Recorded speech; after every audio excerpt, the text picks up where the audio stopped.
নমস্কার, চৈতালি ব্লগে আপনাদেরকে জানাই স্বাগত। আশা করি সবাই ভালো আছেন, আমরাও সবাই ভালো আছি।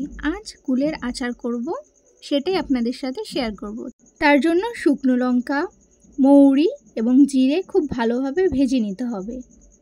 খুব ভালোভাবে ভাজা হয়ে গেলে নামিয়ে নেব এবং কড়াইতে পরিমাণ মতো জল দিয়ে দেব এবং তার মধ্যে গুড়গুলোকে দিয়ে দেব।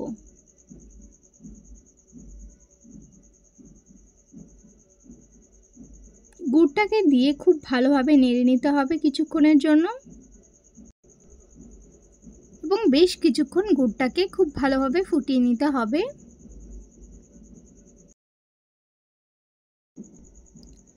এবং এরপর ভেজে রাখা শুকনো লঙ্কা, মৌরি এবং জিরেগুলোকে বেটে নেব।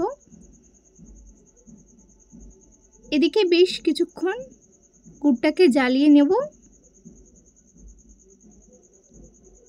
খুব ভালোভাবে গুড়টা হয়ে এলে তার মধ্যে আগে থেকে শুকিয়ে পরিষ্কার করে রাখা কুলগুলোকে এবার দিয়ে দেব এবং দিয়ে খুব ভালোভাবে নেড়ে নেব।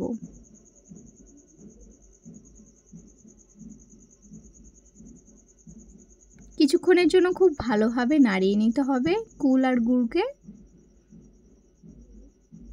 এরপর তার মধ্যে পরিমাণ মতো লবণ দিয়ে দেব